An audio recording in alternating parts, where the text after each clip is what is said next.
combination. I've seen it 1,000 times. It can work. I just think the big thing was when we were breaking down the maps previously on firing range. If they want a 5-stack B, what are you supposed to hit? Because if you try to hit that little alley there with the heady barrels, they tried it once and they got smoked because 2 people were sitting on it. There's not like a good place to 5-man hit. So they got to figure out firing range or hope they don't play it again. Yeah, I guess you're right. That's where even in this round here, you see smokes being placed to cut off lines of sight.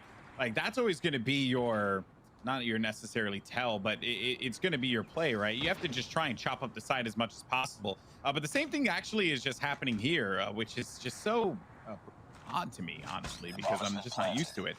That said, it seems to be working for a lot of these teams. And now I had Hawksnest, I asked Bolu, right? Like, you know, thoughts on these 2 teams. And while he said, of course, he'd like to get another opportunity to face off against Truly OP again, I think in the back of his mind, he's like, I don't know if I want to play against Strike Zone because we have no idea what the heck these guys are going to do. Oh, yeah, absolutely. And I mean, if you look at the KD across the board right now, every single player in the top 5 is either Strike Zone or Truly, or not, sorry, either Tribe or Strike Zone. So both teams have some incredible fraggers. Both teams are able to play respawns very, very well. It really is, and it's going to be interesting to see what happens because also last game, the one that we weren't able to actually watch, but we did see a replay of, that was going to be Truly versus Strike Zone inside of, I believe, Hardpoint Summit, and Truly walked away with a very convincing W of 150-50. So this matchup right here that we're seeing with S&D is going to be interesting as well to close out the series with a Game 5. I wonder, you know, Alex, you kind of talked about all the trailer control. I wonder if it's a little bit different in this because everything you can use. I wonder, just thinking wonder about if it's that, more dude. difficult to hold because of whether it's mollies or I'm guessing there has to be some logic to it because like I kind of remember that too. Like trailer control is important and you're right. It's got to be something. It's got to be something. Or we also didn't have trophies in Black Ops 1. That was another part too. Like we didn't have utility deterrents to be able to push up. I mean, even look at like what Fusion's doing right here. He uses his trophy and then picks it up and then we'll put it back in and like he'll just keep cycling that out, right? I find that just, I think you're right. It really is like what is available, the streaks that are available, the type of nades, the mollies, everything that you can use really does change how this map plays out, which is pretty cool. It's like watching it for the first time. Well, this has been really fun for me because it's like, does a lot of my Call of Duty brain from the years apply to this? Sure. But also a lot of it doesn't. It just plays differently because they're using a lot of stuff that I'm not used to, and it's kind of crazy to watch. It's nuts. But when I see things happen and I don't really understand it, that's probably why. But nice little movement there. Pick up 1 inside a trailer, give him the 5v3, already a 2-1 advantage. Looking good for Truly OP so far. I would love to see. Oh, go on. Yeah, Hawks, I was going to say, look at that play there, right? Like he did what I wanted him to do, which is go into trailer. But then immediately would just get punished because of the swarm pushing forward. So perhaps, I mean, I think, you know, we might be wrong on this one, mate. Like this, or I might be wrong. Also, the trailer control is just not the and play. I don't remember how it worked in Black Ops 1. It is, from what I've seen, you can wallbang anything so easily. Yeah, but you can. Did you see some of the wallbangs that have happened to this with snipers or with the chopper? Like, it's so easy to wallbang stuff that you're shooting through paper there. Maybe that's part of it as well. Because instead of being in like a wooden protected trailer, you're inside of literally an origami trailer.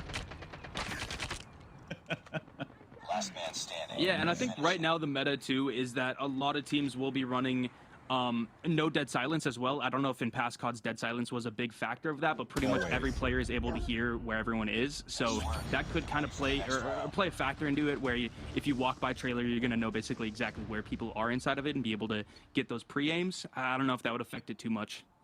True. Dead silence was basically a must. Like at one point in Call of Duty's history, it was like you ran stopping power, dead silence, or ninja, whatever it was called, that you know, depending on who made the game.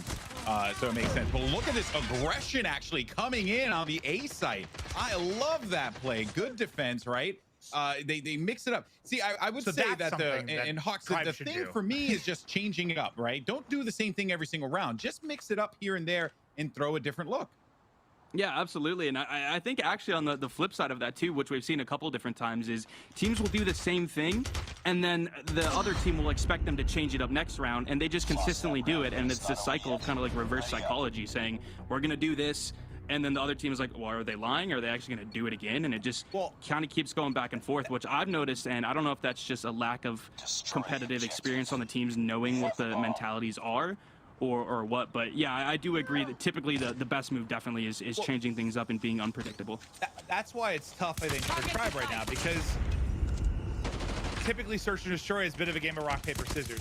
Right now, Tribe is destroying rock over and over again. And are they good enough to make it work? Yeah, but it's hard. It's hard. Finish the mission. Yeah, I like that analogy because, you know, hey, if you keep throwing rock, yeah, you're gonna win some rounds, right? You know, you're bound to win it. Like, no point is anyone gonna be like, there's no way he throws rock again. Yeah, you throw rock 100%. again. Like, it's weird logic, but like, it's kind of true for them right now in Surge. I mean, I know they'll 5-man hit a different spot, but like, you're still throwing rock, man. Literally a rock. You're just trying to boulder through them.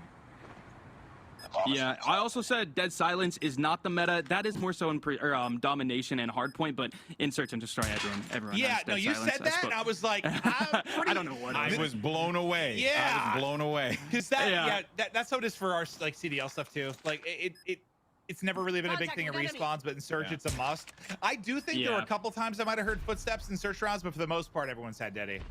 If you can't hear footsteps, they have alert then, which means they can hear Dead Silence players, but their footsteps can be heard, so that's kind of the counter. But yeah, that's 100%. Yeah, I was gonna totally argue that with you, but you should have like, roasted me there.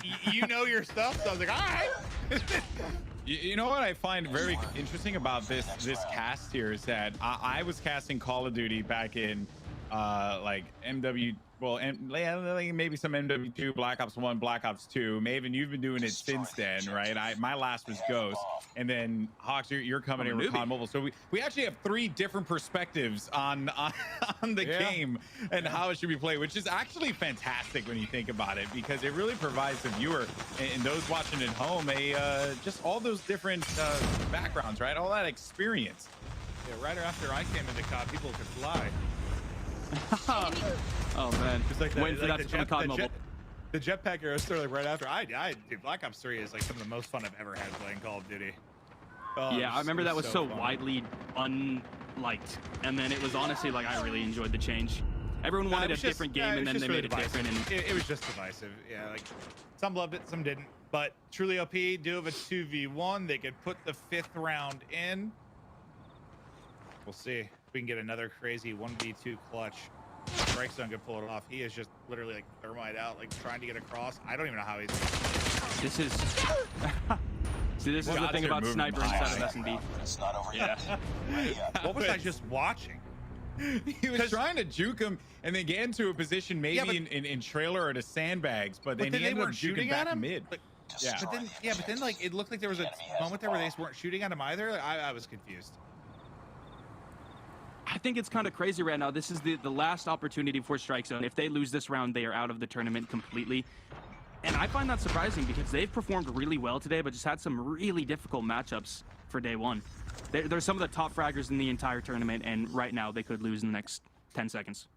Yeah, I Crazy. think I was gassing up Truly OP just because, like, literally the instant it clicked for me that some of these guys were nasty was when we hopped onto Fusion in one game. The second game, I was like, the first set of matches I watched, I was like, all right, they're pretty good. I watched Fusion walk around slide cancel. I'm like, okay, these guys are twisted. So I think that's kind of why Truly OP, I kind of had them moving on, but it was not easy, and it's not over yet. But as you said, they can close it out here. Yeah, They haven't very lost slow round right anyone. here. They Yeah, have very- not lost anyone. This first blood is actually going to be very telling when it happens, and I'm looking for the sniper. I'm looking for Zion YouTube to actually be the one to maybe be the difference maker there. First kill actually comes through, and it's Saizu ends up getting it.